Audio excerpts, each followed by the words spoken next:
Hello everyone, मेरा नाम है अमित कुमार। आज के सेशन में आपका स्वागत है। आज के सेशन में मैं आपको अभिप्रेरणा के बारे में पढ़ाने वाला हूँ। अभिप्रेरणा होता क्या है, इस बारे में हम लोग पढ़ेंगे। तो देखिए, बोर्ड पर लिखा हुआ है अभिप्रेरणा, जिसे इंग्लिश में मोटिवेशन कहा जाता है।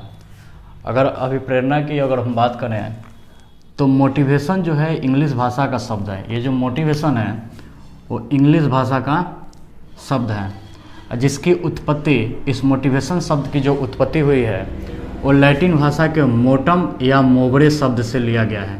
देखिए, दोनों शब्द आपको ध्यान रखना है, मोटम और मोबरे, दोनों शब्द, क्योंकि दोनों में से कोई भी एग्जाम में पूछा जा सकता है।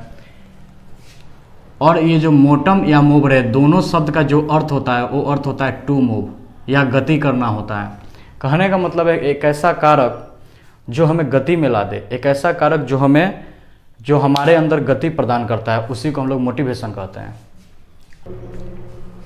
देखिए, अभिप्रेरणा की अगर हम बात कर लें, अभिप्रेरणा होता क्या है, तो आप सभी भी जानते हैं कि जीवन में कुछ होना हो लेकिन मोटिवेशन का होना बहुत ज़रूरी है।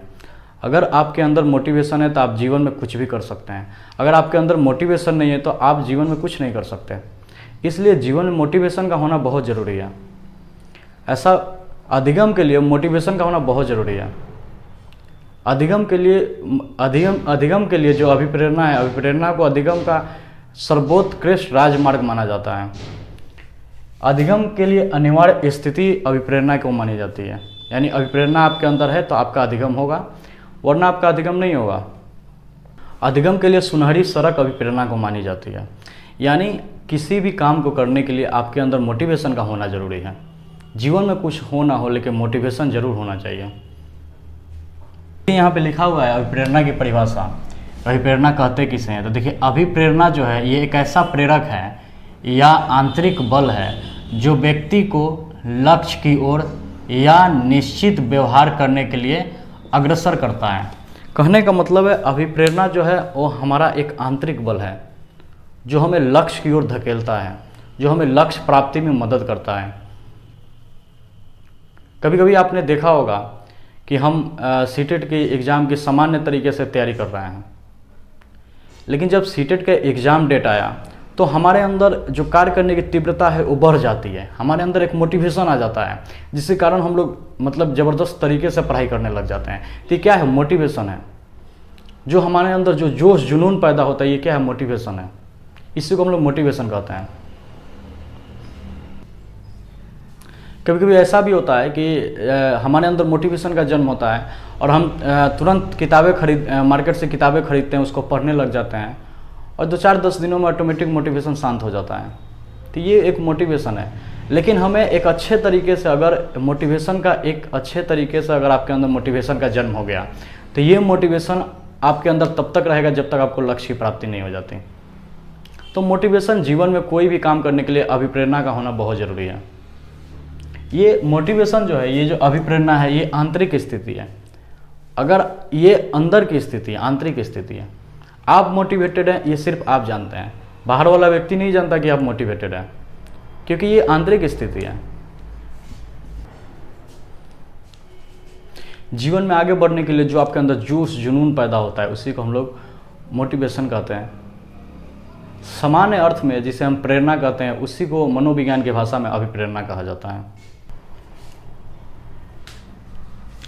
अभिप्रेरणा के बारे में अलग अलग मनोवैज्ञानिकों के द्वारा अलग अलग परिभाषाएं दी गई हैं, जो यहाँ पे हमने लिखा हुआ है। मैकडोनाल्ड नाम के एक मनोवैज्ञानिक हैं जिन्होंने अभिप्रेरणा के बारे में अपनी एक परिभाषा दी है। उन्होंने कहा कि अभिप्रेरणा जो है व्यक्ति के अंदर ऊर्जा परिवर्तन है। देखिए, ये जो परिभाषा दी गई है, ये 4 परिभाषा हमने लिखा है। इसको आपको याद रखने की ज़रूरत है, क्योंकि एग्जाम में जब आपसे पूछा जाएगा तो आपको ये परिभाषा नहीं आपसे पूछी जाएगी, बल्कि आपको परिभाषा दे दिया जाएगा और पूछा जाएगा कि ये परिभाषा किनके द्वारा दी गई है। तो आपको याद होना चाहिए, तभी आप इसका जवाब दे पाएंगे।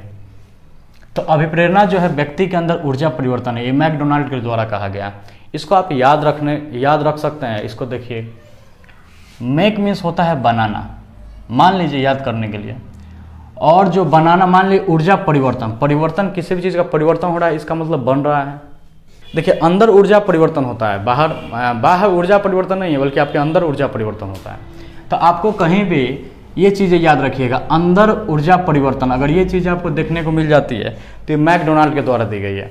अगली परिभाषा हम देखते हैं तो क्रेच एवं क्रेच फील्ड के द्वारा एक परिभाषा दी गई है। इन्होंने दिया कि अभिप्रेरणा जो है वो हमारे क्यों का उत्तर देती है। क्रेच एवं क्रेच फील्ड ने कहा कि अभिप्रेरणा जो है वो हमारे क्यों का उत्तर देती है। इन्होंने कहा कि क्यों, जैसे कि इसको समझने की कोशिश करें अगर हम, तो कहने का मतलब है मान लीजिए हम लोगों ने पढ़ाई की, मैट्रिक किया, इंटर किया, ग्रेजुएशन कर लिया और उसके बाद हमारी जॉब लग गई, हमें सरकारी नौकरी की प्राप्ति हो गई, हमें सरकारी नौकरी लग गई, तो फिर कहा जाएगा कि ये सरकारी नौकरी क्यों लगी। क्यों लगी? क्योंकि आपके अंदर मोटिवेशन था, मोटिवेशन के कारण आपने अधिगम किया, अधिगम करके आपने अपने लक्ष्य की प्राप्ति कर ली। तो ये क्यों, ये जो क्यों जो है यही क्यों का उत्तर देता है अभिप्रेरणा। चलो अगला हम देखते हैं बीएफ स्किनर। बीएफ स्किनर के द्वारा जो परिभाषा दी गई उससे हम लोग समझने की कोशिश करेंगे। तो इन्होंने कहा कि अभिप्रेरणा जो है अधिगम का सर्वोत्कृष्ट राजमार्ग है। इसको आप ऐसे समझ सकते हैं कि मान लीजिए कि आप कहीं जा रहे हैं, मान लीजिए एक आप खेत के रास्ते से जा रहे हैं, एक आप मतलब राजमार्ग पकड़ के जा रहे हैं, एक सड़क पकड़ के जा रहे हैं, तो ज़्यादा आसानी आप पे किस पे होगी? सड़क पर जाने में, सड़क के रास्ते जाने में आपको ज़्यादा आसानी होगी। तो यही कहा जा रहा है कि अधिगम का एक सर्वोत्कृष्ट राजमार्ग है, यानी आपके अंदर अगर मोटिवेशन है, अभिप्रेरणा है, तो आपका अधिगम तेजी से होगा। ये बातें बीएफ स्किनर के द्वारा कही गई। अगली जो परिभाषा कही गई वो गुड के द्वारा कही गई है। गुड ने क्या कहा अभिप्रेरणा के बारे में, इसे हम देखते हैं। तो इन्होंने कहा कि अभिप्रेरणा जो है किसी कार्य को आरंभ करने, जारी रखने एवं नियंत्रित करने की प्रवृत्ति है। गुड ने कहा कि अभिप्रेरणा जो है किसी भी कार्य को आरंभ करने, उसे जारी रखने या नियंत्रित रखने की प्रवृत्ति है। देखिए जैसे कि एक काम हमने स्टार्ट कर दिया और उस पर हमने ध्यान नहीं दिया, छोड़ दिया, तो काम ऑटोमेटिक समाप्त हो जाएगा। एक काम ऐसा हुआ जैसे मैंने स्टार्ट किया, उसे जारी भी रखा, लेकिन उस पर कोई कंट्रोल नहीं है मेरा, तो वो काम भी धीरे धीरे समाप्त हो जाएगा। लेकिन एक काम मैंने स्टार्ट किया, उसे जारी भी रखा और उस पर मेरा पूरा का पूरा कंट्रोल है, तो क्या है? ये एक मोटिवेशन है। ये हमारे अंदर यही चीज़ है कि उसके बाद हम नियंत्रित कर, जैसे मान लीजिए कोई भी हम बिजनेस नहीं करते हैं तो उसको जारी रखते हैं, उस पर पूरा कंट्रोल रखते हैं, एक अच्छे तरीके से हम लोग मतलब कि डील करते हैं, तो क्या है? मोटिवेशन है। तो 4 परिभाषाएं हैं, थोड़ा सा आप इसको ध्यान रखिएगा। अभिप्रेरणा के बारे में हमने आपको समझा ही दिया है। अब हम लोग आगे चलते हैं, तो आगे हम लोग अब देखेंगे अभिप्रेरणा चक्र के बारे में। अभिप्रेरणा चक्र क्या होता है? यह है अभिप्रेरणा चक्र। अगर अभिप्रेरणा चक्र की हम चर्चा करें तो मोटिवेशन साइकिल की अगर हम चर्चा करें तो सबसे पहले देखिए नंबरिंग हम बैठा देते हैं। ये 1 नंबर, ये होता है 2 नंबर और ये होता है 3 नंबर।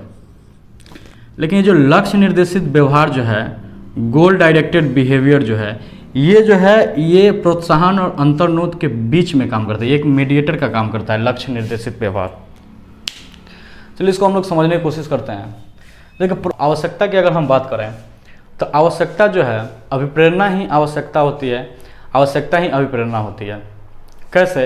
जैसे कि अगर हमें किसी चीज़ की आवश्यकता है तभी हमारे अंदर मोटिवेशन का जन्म होगा।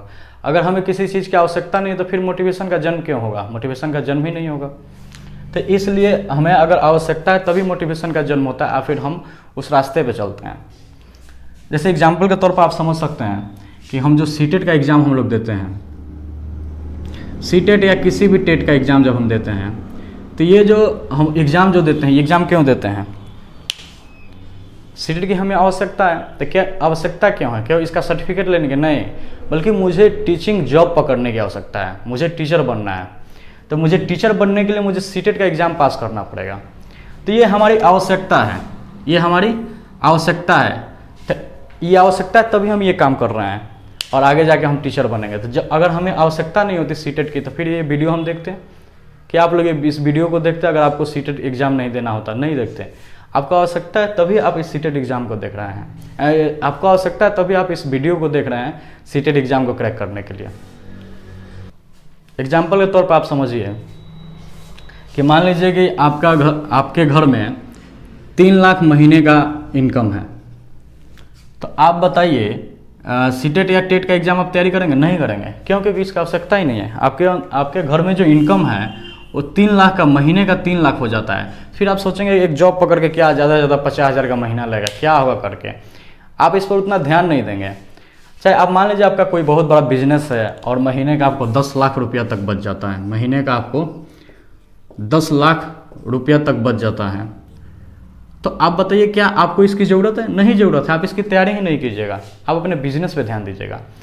यही कहा जाता है कि अगर आपको आवश्यकता है तभी आप तैयारी कीजिएगा किसी भी चीज़ का। आवश्यकता के कारण ही मोटिवेशन का जन्म होता है। अगर दूसरी बात करें तो आवश्यकता के बाद जब आता है वो अंतर्नोद आता है। अंतर्नोद क्या होता है? इसको इंग्लिश में ड्राइव बोलते हैं। अंतर्नोद जो है, अंतर्नोद होता है क्या? ये एक तनाव की स्थिति है। जैसे कि हम सीटेट का एग्ज़ाम की तैयारी कर रहे हैं और हमारे अंदर तरह तरह की बातें आती है, क्या मुझसे सीटेट एग्ज़ाम निकल पाएगा कि नहीं, क्या मैं पास हो पाऊंगा कि नहीं, अच्छे नंबर ला पाऊंगा कि नहीं। ये जो कन्फ्यूजन की जो स्थिति है, इसी को अंतर्नोद कहा जाता है, इसी को ड्राइव कहा जाता है। सीटेट की तैयारी और सीटेट पास करने के बीच का जो कन्फ्यूजन की स्थिति बनी रहती है, उसी को हम लोग अंतर्नोद बोलते हैं, उसी को अंतर्नोद कहा जाता है। अंतर्नोद के बाद की अगर हम बात करें तो लक्ष्य निर्देशित व्यवहार, गोल डायरेक्टेड बिहेवियर। इसका अगर हम चर्चा करें तो इसका मतलब क्या होता है? तो लक्ष्य निर्देशित व्यवहार, यानी कि हमको जो लक्ष्य चाहिए उसी के अनुरूप हम व्यवहार करेंगे, उसी के अनुरूप अपनी तैयारी करेंगे, तब जाकर मुझसे एग्ज़ाम निकल पाएगा, तब जाकर मैं एग्ज़ाम को क्रैक कर पाऊँगा। आप ऐसे देख सकते हैं, जैसे कि मान लीजिए आपको सीटेट का एग्ज़ाम पास करना है, और सीटेट का एग्ज़ाम पास करना है तो आपको पता होना चाहिए कि सीटेट में कौन कौन से सब्जेक्ट से प्रश्न पूछे जाते हैं। तो 5 सब्जेक्ट से प्रश्न पूछे जाते हैं। इसमें एक सीडीपी होता है, दूसरा मैथ, ईवीएस और लैंग्वेज 1 हिंदी और लैंग्वेज 2 इंग्लिश। इन 5 सब्जेक्ट से सीटेट में एग्ज़ाम सीटेट में इन 5 सब्जेक्ट से प्रश्न पूछे जाते हैं। इसकी आपको जानकारी होनी चाहिए और आप उस अनुरूप सीटेट के एग्ज़ाम की तैयारी करेंगे, तब आप जाकर सीटेट का एग्ज़ाम क्रैक कर पाएंगे। तैयारी कर रहे हैं आप एसएससी का सीटेट का एग्ज़ाम दे देंगे तो थोड़े हो जाएगी। ये आपका लक्ष्य निर्देशित व्यवहार नहीं होगा, बल्कि आपको लक्ष्य निर्देशित, जिस चीज़ की आपको तैयारी करना है उस चीज़ के बारे में आप जानिए, उसके प्रीवियस ईयर पेपर को देखिए, उसमें देखिए कि किन किन सब्जेक्ट से किस प्रकार के प्रश्न पूछे जाते हैं, उस हिसाब से आप तैयारी कीजिए, फिर आप सीटेट एग्ज़ाम को क्रैक कर पाएंगे। ये लक्ष्य निर्देशित व्यवहार होगा। इसके बाद हमको अगला जो आता है वो प्रोत्साहन। प्रोत्साहन क्या होता है? तो देखिए, प्रोत्साहन की अगर हम बात करें तो जैसे सीटेट एग्ज़ाम की हम तैयारी कर रहे हैं, अगर हम सीटेट एग्ज़ाम पास कर गए तो हमें प्रोत्साहन मिल गया। अगर सीटेट एग्ज़ाम को हम पास नहीं किए तो फिर हमें प्रोत्साहन नहीं मिला। तो फिर अगर हमने सीटेट एग्ज़ाम को मतलब कि पास अगर नहीं किया तो हमें फिर क्या बोलते हैं, अगर सीटेट एग्ज़ाम को हमने पास नहीं किया तो फिर हमें प्रोत्साहन नहीं मिला, तो फिर हम चले जाएंगे किस पे? आवश्यकता पे। फिर हमको तैयारी करना पड़ेगा, फिर हमको एग्ज़ाम देना पड़ेगा। तो यही चीज़ें हैं। प्रोत्साहन आपको तब मिलेगा जब आप, जैसे सीटेट एग्ज़ाम हम पास कर गए तो हमको प्रोत्साहन मिल गया, हमको हमारे अंतर्नोद की संतुष्टि हो गई, प्रोत्साहन की संतुष्टि हो गई। ये भी प्रेरणा चक्र है। देखिए, इसको हमने इधर भी लिखा हुआ है, इसको भी हम धीरे धीरे एक एक करके समझा देते हैं आपको। आवश्यकता की अगर हम बात करें, नंबर 1 पे जो था आवश्यकता, तो आवश्यकता ये जो है अभिप्रेरणा का पहला कदम है और यह 2 प्रकार की हो सकती है।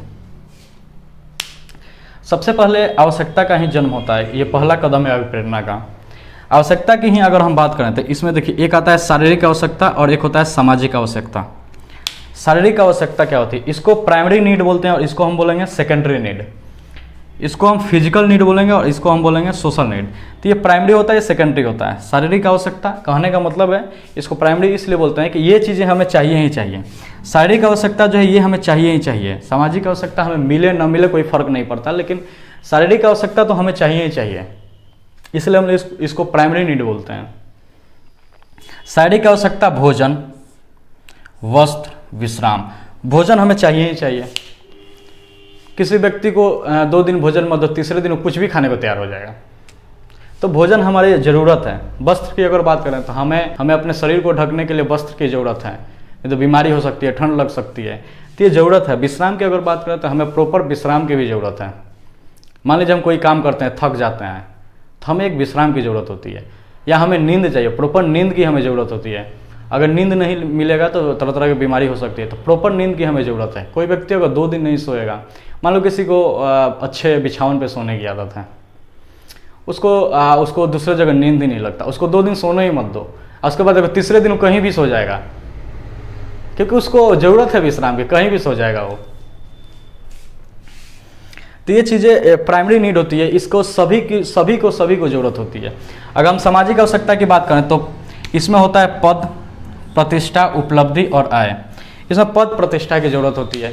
जब हमारी शारीरिक आवश्यकता पूरी हो जाती है तब हम जाके सामाजिक आवश्यकता पे मतलब कि आगे बढ़ते हैं। हमें पद पर जब ये ज़रूरत हमारी पूरी हो जाती है तब हम जाके इन ज़रूरतों पे चलते हैं। कहने का मतलब जब हमारी शारीरिक आवश्यकता पूरी हो जाती है तब हम जाते हैं सामाजिक आवश्यकता पे। तब हम पद या प्रतिष्ठा के बारे में सोचते हैं, उपलब्धि, आय के बारे में सोचते हैं। नहीं तो इसमें तो है किस तरह जीवन गुजारा करने के बारे में सोचते हैं। तो अगर हम आज आपको पढ़ा रहे हैं या आप सीटेट एग्जाम की तैयारी कर रहे हैं तो हम लोग इस सामाजिक आवश्यकता में हैं। शारीरिक आवश्यकता हमारी पूरी हो चुकी है, फिर तभी हम सामाजिक आवश्यकता में हैं। इसमें हम अपने पद या प्रतिष्ठा के लिए तैयारी कर रहे हैं कि पद मिले, प्रतिष्ठा मिले। तो ये चीज़ें। अगले हम बात करें अंतर्नोद। ये अंतर्नोद है। अंतर्नोद हमने समझा भी दिया था। तनाव या सक्रिय की स्थिति अंतर्नोद कहलाती है। तनाव या सक्रियता की स्थिति अंतर्नोद कहलाती है। वही चीज़ जैसे सीटेट के एग्ज़ाम की तैयारी और सीटेट एग्ज़ाम पास करने के बीच में जो भी कन्फ्यूजन होता है, क्या पता हम पास हो पाएंगे कि नहीं हो पाएंगे, मेरा अच्छे नंबर आ पाएंगे कि नहीं आ पाएंगे, तो ये क्या कहलाता है, इसी को अंतर्नोद बोलते हैं। अगला होता है प्रोत्साहन। वह स्थिति, वस्तु या कथन जिससे आवश्यकता की पूर्ति होती है, अंतर्नोद संतुष्ट हो जाता है, वही प्रोत्साहन कहलाता है। प्रोत्साहन जो है, कहने का मतलब है कि हमें किसी चीज़ की आवश्यकता है, अगर वो आवश्यकता हमारी पूरी हो जाती है तो हमारा अंतर्नोद संतुष्ट हो जाता है और हमें प्रोत्साहन मिल जाता है। वही चीज़ है, हमें सीटेट एग्ज़ाम पास करना है, हम तैयारी किए और उसके बाद हमने सीटेट एग्ज़ाम को क्रैक कर लिया, मेरे 150 में 120 नंबर आ गए, मेरे अच्छे नंबर आ गए, तो मेरा अंतर्नोद संतुष्ट हो गया, मुझे प्रोत्साहन मिल गया। अगर हम मान लीजिए कोई व्यक्ति अटक गया, किसी व्यक्ति का 78 नंबर आया, 79 नंबर आया या 89 नंबर आया, तो उसका तो प्रोत्साहन उसको मिला नहीं, उसका अंतर्नोद संतुष्ट हुआ नहीं। तो यही कारण है, आपको अगर लक्ष्य की प्राप्ति हो जाती है तो फिर आपको प्रोत्साहन मिल जाता है। प्रोत्साहन के बाद अगर हम बात करें तो प्रोत्साहन में ही यहाँ पे लिखा हुआ है आगे, इसके आगे, कि जब व्यक्ति को प्रोत्साहन नहीं मिलता है तो वह कुंठित हो जाता है। कुंठित के 2 कारण हो सकते हैं। जब व्यक्ति को प्रोत्साहन नहीं मिलता है तो वह कुंठित हो जाता है, और कुंठित के 2 कारण। कुंठित का मतलब फ्रस्ट्रेट हो जाता है, फ्रस्ट्रेशन आ जाता है। जैसे कि होता नहीं है, अंदर अंदर बुनबुनाने लगता है, भुनभुनाता है अंदर ही अंदर कि यार इतना तैयारी किया फिर भी एग्जाम में पास नहीं कर पाया, तरह तरह की बातें सोचता है, फ्रस्ट्रेट हो जाता है, कुंठित हो जाता है। तो कुंठित की अगर बात करें तो कुंठित के 2 कारण हो सकते हैं। एक तो कारण ये हो सकता है कि साधन उपलब्ध न होने के कारण, और दूसरा कारण लक्ष्य प्राप्ति में बाधा पड़ने के कारण। पहला कारण जो साधन उपलब्ध न होने के कारण, कहने का मतलब है कि सीटेट एग्जाम में, मुझे सीटेट एग्जाम देना था, जो साधन जो होता है मुझे अच्छे तरीके से गाइडलाइन नहीं मिला, जो साधन की आवश्यकता थी मुझे नहीं मिले, मुझे अच्छे किताब नहीं मिले, मैं अच्छे तरीके से तैयारी नहीं कर पाया, अच्छी कोचिंग मुझे नहीं मिली, जिस कारण मैं पास नहीं कर सका। तो एक तो कारण ये हो सकता है। दूसरा कारण आपको ये है कि लक्ष्य प्राप्ति में बाधा पड़ने के कारण। जैसे कि मैं तैयारी कर रहा था सीटेट की, मैं शाम को पढ़ रहा था, तब तक दोस्त आ गए, बाइक लेकर आ गए, चलना यार थोड़ा मार्केट घुमाते हैं। आपने भी सोचा कि चलो बाद में पढ़ लेंगे, इसमें क्या है। तो लक्ष्य प्राप्ति में बाधा पड़ा, और बाधा पड़ने के कारण आप सीटेट एग्जाम पास नहीं कर पाए। मान लीजिए हम पढ़ाई कर रहे हैं और घर वाले बोल दिए कि बेटा एक काम करो, मार्केट सब्जी ला दो, या मार्केट से तुम जाओ थोड़ा ये काम कर, ये थोड़ा साइकिल खराब है, साइकिल बनवा के ला दो, आटा पिसवा के ला दो, या कुछ भी, ये कपड़ा खरीद के ला दो। तो ये क्या हो रहा है, आपके लक्ष्य प्राप्ति में बाधा पड़ रहा है, जिसके कारण आपको लक्ष्य प्राप्त करने में मुश्किलें आएंगी। तो ये चीज़ें हैं। अभिप्रेरणा यही चीज़ है। तो अभिप्रेरणा के बारे में हम लोगों ने पढ़ा, और आपसे अगले वीडियो लेक्चर में अभिप्रेरणा के जो अभिप्रेरणा में और भी जो कुछ है, ये अभिप्रेरणा में जो आगे की चीज़ें होंगी वो अगले वीडियो में हम पढ़ाएंगे। ये अभिप्रेरणा अभी ख़त्म नहीं हुआ, बल्कि बहुत सारी चीज़ें अभी हैं। अभिप्रेरणा के सिद्धांत को पढ़ना है हमें। अभिप्रेरणा कितने प्रकार के होते हैं, ये चीज़ें पढ़नी है, जो कि अगले वीडियो लेक्चर में हम लोग पढ़ेंगे। उम्मीद है आपको ये वीडियो अच्छा लगा होगा। अगर आपको वीडियो अच्छा लगा है तो वीडियो को लाइक कीजिए, कमेंट करके बताइए कि आपको ये वीडियो कैसा लगा, और चैनल को सब्सक्राइब कीजिए तथा अपने दोस्तों के साथ वीडियो को शेयर ज़रूर करें। धन्यवाद।